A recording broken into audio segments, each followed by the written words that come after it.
How dare you show up here? Get out! Look at that dress, huh? I stood there, 8 months pregnant, watching my ex-husband marry another woman. When he grabbed my dress and ripped it in front of everyone, laughing at my humiliation, he thought he'd won. But he didn't see my brothers standing in the shadows. What happened next changed everything forever. Before we dive into this revenge story, I need you to understand something. This isn't just about a torn dress or a ruined wedding. This is about justice, survival, and how sometimes the people who hurt you the most end up destroying themselves. So stay with me, because what you're about to hear will shock you. My name is Paisley, and this is the story of how I went from being a broken, humiliated woman to watching my abuser lose absolutely everything. I thought I had it all.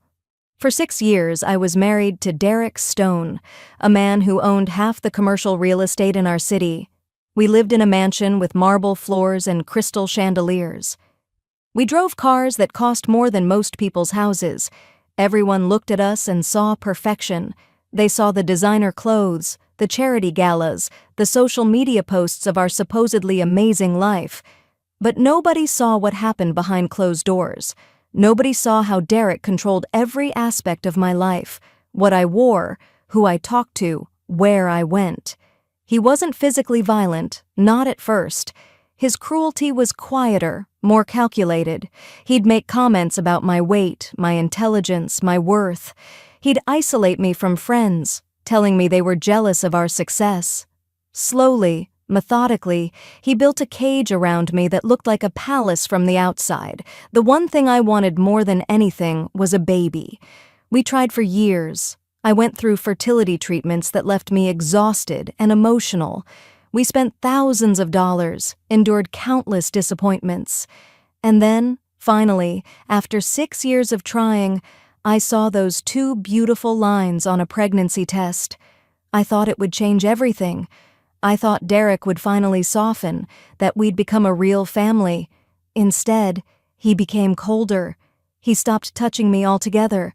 He said my pregnant body disgusted him, that I'd let myself go. At 7 months pregnant, working from home because I was too exhausted to go to the office, I caught him texting someone late at night. The messages were intimate, sexual. My hands shook as I scrolled through them, but it got worse. So much worse. When I was 6 months pregnant, I found his laptop open in his office. I know I shouldn't have looked, but something told me I needed to see. The emails I found shattered my entire world. He wasn't just having an affair. The woman he was sleeping with was Amber, my own cousin, the girl I'd grown up with, shared secrets with, trusted completely. They'd been together for over a year. The messages between them made me physically sick. They mocked me, called me pathetic and desperate. They laughed about how stupid I was, how I had no idea what was happening right under my nose. But the worst part, the part that still makes my blood run cold, was their plan. Amber had written, "Once that baby comes, we'll be free of her." Derek's response, "We'll get full custody. I've already talked to my lawyers. She'll have nothing." They were planning to take my baby, my child, the one I'd fought so hard to have. Derek wanted the baby, but not me. He'd been quietly building a case against me for months, documenting supposed incidents of erratic behavior, telling friends and family that my pregnancy hormones had made me unstable. He was creating a narrative where I was unfit to be a mother. I printed everything, every email, every text message, every document. Then I confronted him. Derek didn't even flinch. He just looked at me with those cold eyes and smiled. "You think anyone will believe you over me?" he said calmly. "I'm Derek Stone. I own this city. You're just a pregnant, emotional woman who everyone already thinks is losing her mind." That's when I realized how trapped I really was. He had the money, the power, the connections. His lawyers were the best in the state.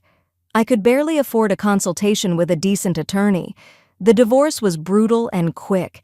Derek offered me a choice: take a small settlement and walk away quietly, or fight him in court and lose everything, including my baby.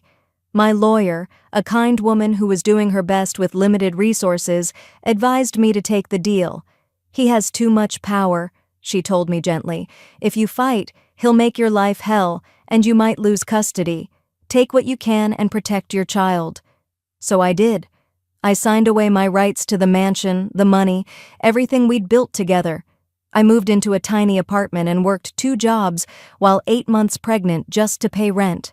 I'd lost everything except the one thing that mattered, my baby. Then, 2 months later, the invitation arrived. It was ornate, expensive, the kind of wedding invitation that cost $50 apiece. Derek Stone and Amber Pierce were getting married at the most exclusive venue in the city. The date was set for exactly 1 week before my due date, but it was the handwritten note inside that made my hands shake. We'd love for you to see what a real family looks like. Don't worry, there will be plenty of cameras. A.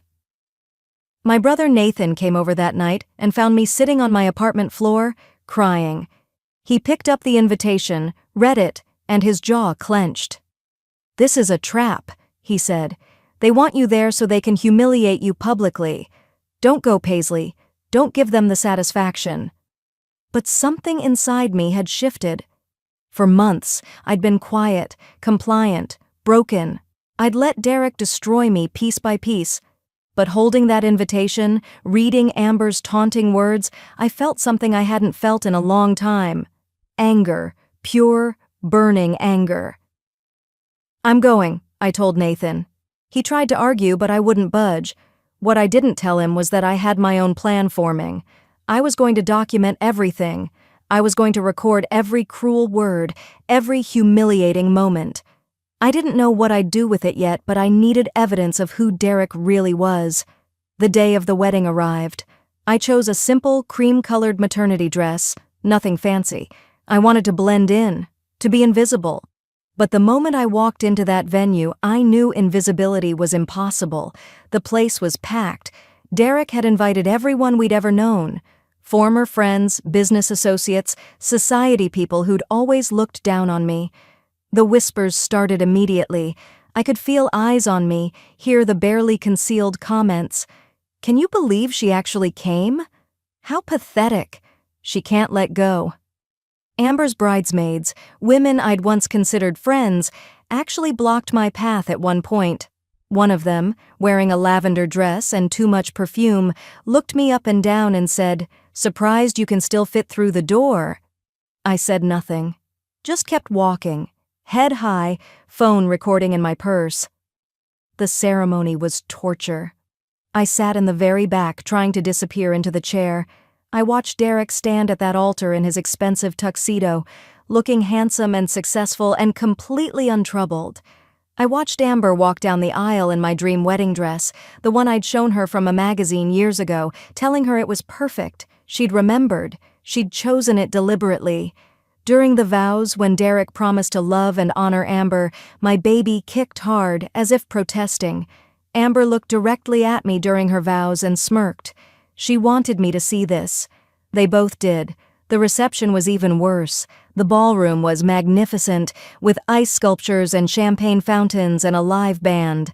I found a corner table and sat alone, drinking water, watching. Derek's business partners congratulated him, slapped him on the back. I heard one say, "Smart man, definitely upgraded." Amber's mother hugged her daughter and said loudly enough for nearby tables to hear, "You finally got everything you deserved, sweetheart." I wanted to leave. Every cell in my body screamed at me to get out, but I stayed. Something told me I needed to see this through.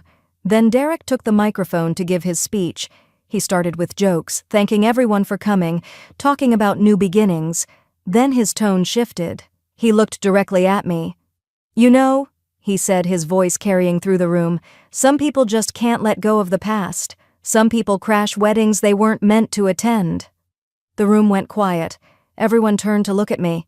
I felt my face burning. Amber joined him at the microphone, fake tears glistening in her eyes. "She's been harassing us for months," she said, her voice trembling convincingly. "We tried to be kind, but she won't leave us alone." I started to stand, to defend myself, but security guards were already moving toward my table. Derek had planned this. He'd invited me specifically so he could rewrite the narrative in front of everyone. I wasn't the abandoned pregnant wife. I was the crazy stalker ex who couldn't accept that he'd moved on. Derek walked over to my table, his face flushed from alcohol and triumph. He grabbed my arm roughly. "Time to leave, Paisley," he said loud enough for everyone to hear. I pulled my arm away. "I was invited," I said, trying to keep my voice steady. "I have the invitation." He laughed, a cruel sound that made my skin crawl. "Who's going to believe you?" Then, before I could process what was happening, he grabbed the neckline of my dress. With one violent yank, he ripped it. The fabric tore with a sound that seemed impossibly loud. Buttons scattered across the marble floor. I stood there exposed, trying desperately to cover my pregnant belly with my arms. The room erupted. Some people gasped. Others laughed. I saw phones come out everywhere, capturing my humiliation from every angle. Amber was filming on her phone, laughing so hard she was crying. "This is perfect!" she shouted. Derek turned to his friends, spreading his hands in mock confusion. "See? I told you she was crazy. She came here just to cause drama." I felt tears streaming down my face. This was it. This was the moment they'd wanted. They'd orchestrated my complete public destruction. They'd create viral content showing me as unstable, use it later in court to take my baby. I'd walked right into their trap. But then the music stopped. A voice boomed through the speakers, so loud and commanding that everyone froze. "Everyone stay exactly where you are." I looked up through my tears and saw my brother Nathan emerging from the crowd, but he wasn't alone. He was wearing what looked like a wire attached to his shirt. Behind him were 3 people, a uniformed police officer, a woman in a severe business suit carrying a briefcase, and a man with a professional video camera. Nathan's face was calm, but his eyes were ice cold as he looked at Derek. When he spoke, his voice carried through the entire ballroom. "My name is Nathan Pierce. I'm a criminal prosecutor for the state. I've been investigating Derek Stone for the past 3 months." Derek's smug expression vanished. His face went pale. "What I just witnessed," Nathan continued, "was assault and battery on a pregnant woman. That alone is a felony. But that's just the beginning." He pulled out a tablet and walked to the venue's AV booth. Within seconds, he'd connected it to the massive projector screen that had been showing the couple's romantic photos. The screen flickered, then filled with documents. "For the past 3 months," Nathan said, pacing slowly in front of the screen, "I've been working with the IRS and the FBI to investigate Derek Stone's business practices." Financial documents appeared on the screen.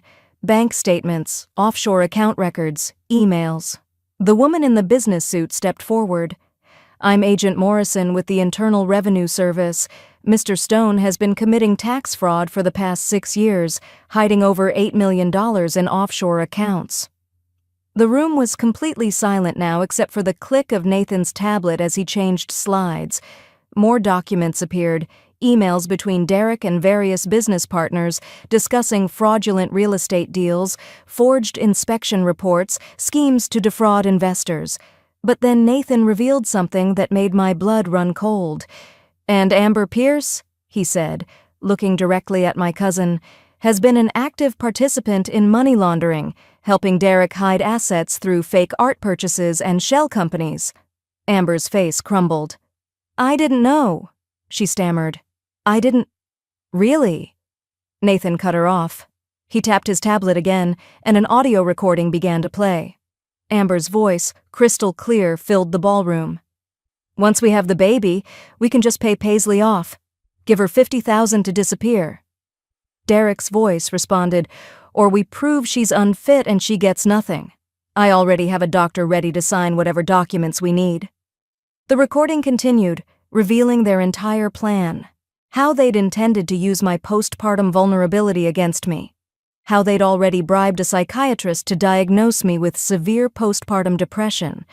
How they planned to take my baby permanently and erase me from their lives. I watched the color drain from faces all around the room. These people, who moments ago had been laughing at my humiliation, now understood what they'd really been witnessing. The police officer stepped forward, handcuffs ready.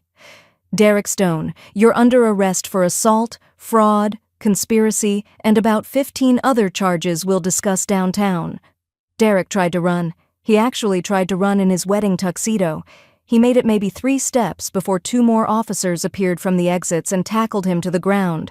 The sound of him hitting the marble floor was satisfying in a way I can't fully describe.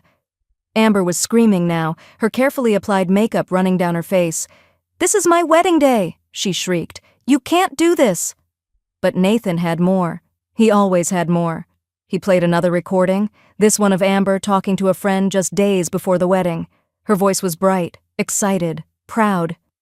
"Derek is so smart. We're going to be millionaires. And the best part?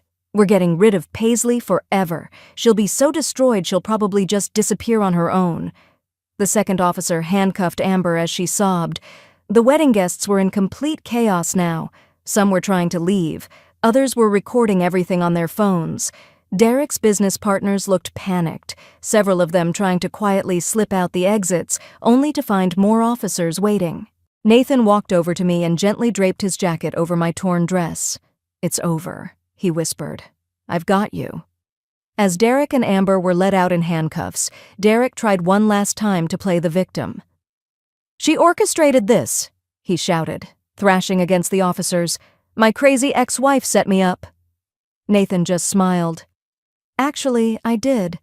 And every single thing we're charging you with is backed by months of evidence that has nothing to do with my sister. You destroyed yourself, Derek. Paisley just survived you." The next few weeks were a blur. By the time Nathan and I left the venue that night, news vans were already outside. The story went viral within hours. Millionaire arrested at own wedding after assaulting pregnant ex-wife. The video of Derek ripping my dress was everywhere, but now it had context. Now people understood what they were really seeing. Derek tried to get bail. The judge denied it. He was considered a flight risk with assets hidden all over the world. His expensive lawyers tried every trick they knew, but several of them ended up implicated in the fraud too, and had to withdraw. Derek ended up with public defenders who were overworked and underpaid. The trial lasted 3 weeks. I had to testify, 9 months pregnant by then, exhausted and uncomfortable. But Nathan had prepared me well. I told my story calmly, showed the evidence, answered every question with quiet dignity. The jury took 2 hours to convict him on every single charge. Derek got 15 years in federal prison for the fraud and financial crimes. The judge added 3 more years for the assault, specifically noting his callous disregard for the safety of a pregnant woman.